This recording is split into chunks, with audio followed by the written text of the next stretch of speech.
Vous êtes bien sur Ado Kids TV, le meilleur de la jeunesse télévisuelle, disponible sur vos tablettes, vos smartphones et vos écrans d'ordinateur. Très heureux de vous accueillir dans ce 21h minuit, nouvelle génération Ado Kids Night, le premier grand rendez-vous d'animation de la night. Bip bip, olé. Nous poursuivons notre programme du 21h minuit avec cette fois-ci l'arrivée du 21h30 Géo, qui s'égale 5h30 plus tard. Cette fois-ci, notre rendez-vous géographique va vous emmener à la découverte de l'Europe et de l'Union européenne. C'est parti, soyez les bienvenus, il est 21h30.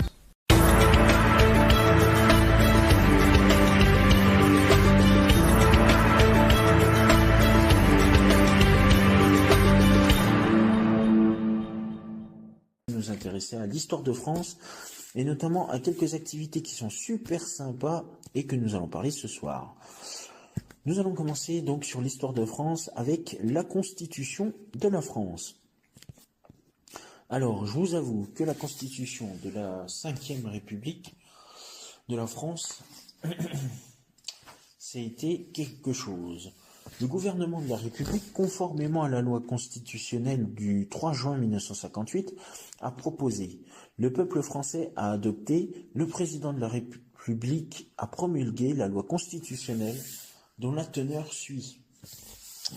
Donc après, il y a tous les grands titres, les grands articles de cette constitution. Alors, je ne vais pas vous lire tout parce que, regardez, voilà, il y a tout ça, il y a à peu près 80 pages, donc je ne vais pas tout vous lire. Mais sachez qu'en tout cas, il y a plusieurs titres dans cette constitution. Le premier titre, c'est sur la souveraineté, avec les articles 2, 3 et 4 de la constitution. Le deuxième titre, le président de la République, avec les articles 5, 6, 7, 8, 9, 10, 11, 12, 13, 14, 15, 16, 17, 18, 19, et voilà. Ensuite, on parle du gouvernement, c'est le troisième titre, avec les articles 20, 21, 22, 23, bien évidemment. Ensuite, le quatrième titre, c'est sur le Parlement, et là on a les articles 24, 25, 26, 27, 28, 29, 30, 31, 32, 33. Le cinquième titre, c'est des rapports entre le Parlement et le gouvernement. Et là, cette fois-ci, on a les articles... alors, si j'arrive à les trouver... Articles 34, 34, 35, 36, 37, 38, 39, 40, 41, 42, 43, 44... 45, 46, 47, 48, 49, 50, 51, 52, 53, 54 et 55. Ensuite, on a le septième titre, le Conseil constitutionnel, avec les articles 56, 57, 58, 59, 60, 61, 62 et 63. Le huitième titre de cette constitution, c'est de l'autorité judiciaire, avec les articles 64, 65, 66, 67, 68. Ensuite, justement, l'article 68 est aussi compris dans le 10e titre de la responsabilité pénale des membres du gouvernement. Du coup, vous avez plusieurs articles dans le 68. Plusieurs thèmes dans l'article 68. Le 11e titre, le Conseil économique et social, avec les articles 69, 70, 71. Et puis, le 12e titre, avec des collectivités territoriales, article 72, principalement, mais aussi 73, bien évidemment.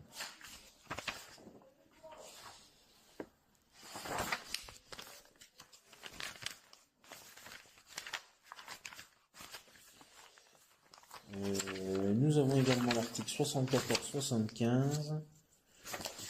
Et puis après, dans la dernière étape,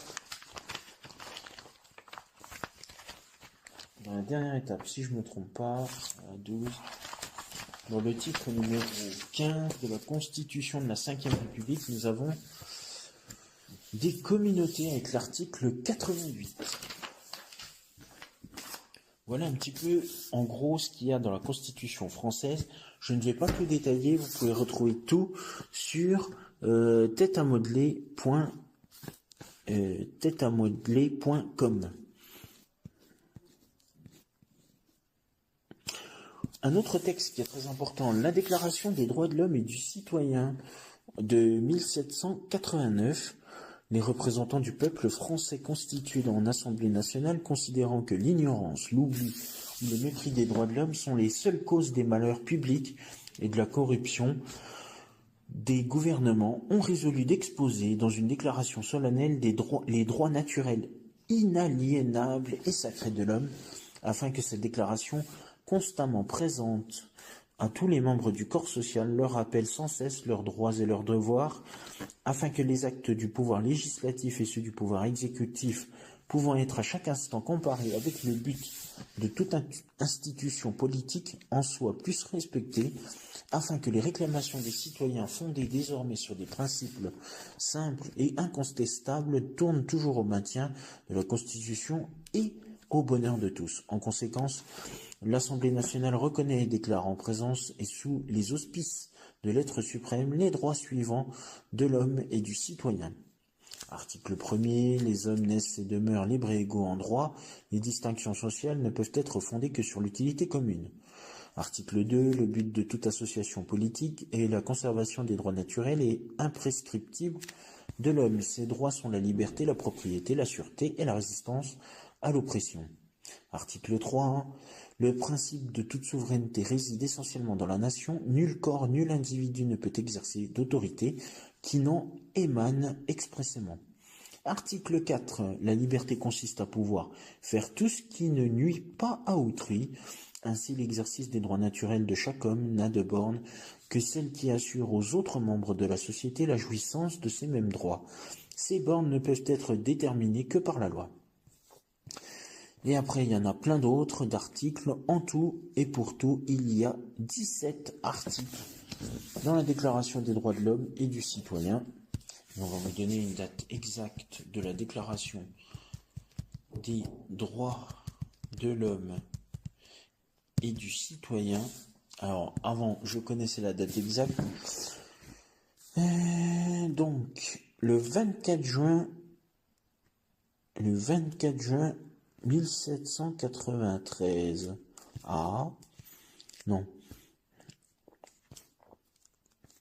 Alors, attendez, tac, tac.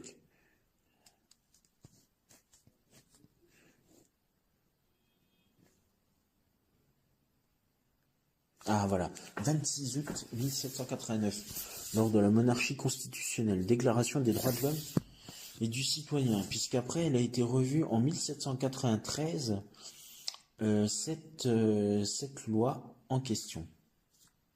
Et d'ailleurs, 1789, c'est une date super importante, puisque nous allons parler également de fêtes dans cette émission. Alors, je reviens juste sur tête à modeler, tac, voilà, et je marque France, clic. Parfait. Nous avons donc la fête nationale. Alors, les institutions de la 5e République, de la République française, bien sûr, où là, vous pouvez avoir le fonctionnement des institutions françaises, avec les citoyens français, le Conseil constitutionnel, et puis bien sûr, le système des textes et des lois qui naviguent entre l'Assemblée nationale et le Sénat par le système de navette. Vous avez aussi un document concernant les élections présidentielles, comment ça se passe, les pouvoirs publics, le rôle du président de la République, qui peut se présenter à l'élection présidentielle, le Parlement, le Sénat, le Congrès, etc., etc. Un petit peu sur le thème des institutions. Parlons un petit peu de la France et de la fête nationale notamment. Vous le connaissez, c'est le 14 juillet, mais justement le 14 juillet, que s'est-il passé? Pourquoi c'est la fête nationale? Eh bien en fait, Le 14 juillet représente le 14 juillet 1789, qui correspond très exactement à la prise de la Bastille. La Bastille qui était un château qui se trouve en région parisienne. Et justement, il y a une station de métro, je crois que c'est sur la ligne 1, la ligne automatisée, qu'il y a la station Bastille et que il y avait l'emplacement du coup d'un château. Le 14 juillet, la date symbolique du passage de la monarchie à la République. En plus, il y a ça. Dans les premiers mois de la Révolution française en 1789, une grande agitation règne dans toute la France. Les députés du tiers-état, les représentants de la bourgeoisie, s'opposent au roi de France, Louis XVI. Ils veulent la création d'une constitution. Les députés font le 20 juin 1789 le serment du jeu de paume, de ne jamais se séparer jusqu'à ce que la Constitution fût établie. Le peuple est mécontent, le peuple a faim, il se soulève avec les députés du tiers-état et décide de marcher sur la Bastille, prison d'État qui symbolise l'absolutisme et l'arbitraire de l'ancien régime. C'est la prise de la Bastille et ça s'effectue. Et le 17 juillet, Louis XVI se rend à Paris pour reconnaître la nouvelle garde nationale. Il arbore la cocarde bleue, qui est donc un autre symbole, et rouge, à laquelle il semble que Lafayette, commandant de la garde, ait ajouté le blanc royal. Et du coup, le bleu, le rouge de la cocarde, plus le blanc royal, c'est ce qui va constituer notre drapeau tricolore. La révolution est en marche et la monarchie se meurt. Dès lors, la prise de la Bastille symbolise pour tous les Français la liberté, la démocratie et la lutte contre toutes les formes d'oppression. Le 14 juillet fut déclaré fête nationale bien plus tard, presque 100 ans plus tard, en 1879. Et lors de son retour, la monarchie supprima cette fête. Et c'est en 1880, un an plus tard, que le 14 juillet devient date officielle de la fête nationale dans l'époque moderne. On peut parler aussi de l'hymne française, la Marseillaise, on peut parler de la devise française, de la Marianne, bien des éléments importants pour constituer notre programme. Alors si on fait vite fait, si on fait vite fait sur l'hymne français par exemple, en pleine révolution française, le 27 août 1791, l'empereur d'Autriche et le roi de Prusse menacent d'intervenir. Si le roi de France est mis en danger par les révolutionnaires, la guerre est donc imminente. En 1792, le maire de Strasbourg confia au capitaine de génie Rouget de Lille, poète et musicien à 16 heures, la composition d'un chant de guerre pour l'armée du Rhin. Très vite, le chant fut connu à travers toute la France. En juin, un certain François Mireur le chanta à Marseille, lors d'un banquet offert aux volontaires de la garde nationale partant pour Paris. Pendant tout le parcours, ceux-ci entonnèrent l'hymne et ils le chantaient en arrivant à Paris le 30 juillet, place de la Bastille. Le chant de guerre, déjà connu des Parisiens, prit le nom de l'hymne des Marseillais, puis celui de la Marseillaise, et il galvanisa les soldats de l'an 2. La Marseillaise devint l'hymne national français par le décret du 26 Messidor en 3, ce qui correspond au 14 juillet 1795. Interdite sous l'Empire et sous la monarchie, elle est reprise en 1830 et en 1848 pour devenir définitivement l'hymne national français en 1879. Je ne vais pas vous déballer la chanson de la Marseillaise, vous pouvez la retrouver. Petite information importante, on va parler de la devise française, liberté, égalité, fraternité, qui est un héritage du siècle des Lumières. Cette devise se retrouve sur le nombre de publications officielles, sur la monnaie, sur le fronton des institutions. Les origines de la devise de la France. Durant toutes les années de la Révolution française, de nombreuses devises ont été invoquées par les sans-culottes. Les députés et l'ensemble des citoyens. La seule ayant traversé les siècles, les régimes politiques et l'oubli est la devise actuelle de la Ve République. La devise de la France est un héritage direct des philosophes et penseurs des Lumières comme Diderot, Voltaire, Rousseau. Le texte fondateur de la devise française est la Déclaration des droits de l'homme et du citoyen de 1789. La devise résume les grands principes de la France, les principes qui nous guident et qui nous unissent depuis la Révolution. Dans les périodes troubles de notre histoire, ces 3 grands principes nous ont toujours inspirés. À l'occasion de la célébration du 14 juillet 1880, la devise est réinscrite sur le fronton des édifices publics. La devise de la France aujourd'hui est toujours liberté, égalité, fraternité. Elle figure dans les constitutions de 1946 et 1958 et fait aujourd'hui partie intégrante de notre patrimoine national. On la retrouve sur des objets de grande diffusion comme les pièces de monnaie ou les timbres. Voilà, tac, ouais.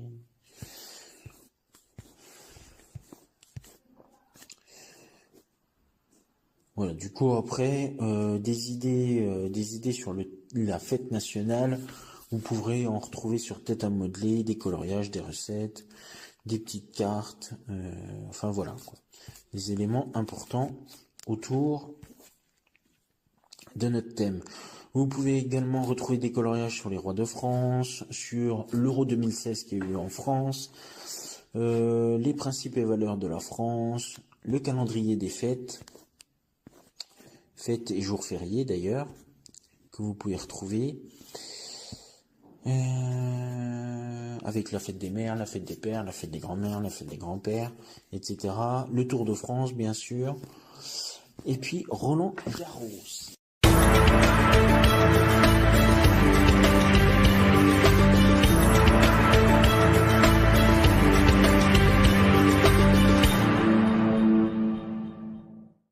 Mes petits poussins, mes petits poulets, vous pouvez voir s'afficher sur votre écran les réseaux sociaux, mais aussi le compte YouTube d'AdoKids TV. Commentez, likez sur Facebook et Instagram et abonnez-vous à la chaîne YouTube d'AdoKids TV.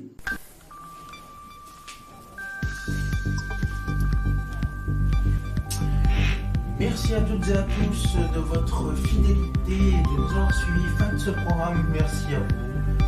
Vraiment du fond du cœur. Dans un instant, votre rendez-vous du 22h événementiel qui vous emmène sur les parquets de terrain sportifs pour une soirée handballissime ce soir.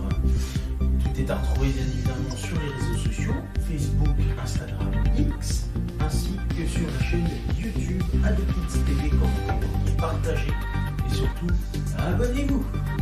Félicitations à nos 76 abonnés. Je vous embrasse bien fort. On n'est plus qu'à 24 avant l'arrivée de ce 100e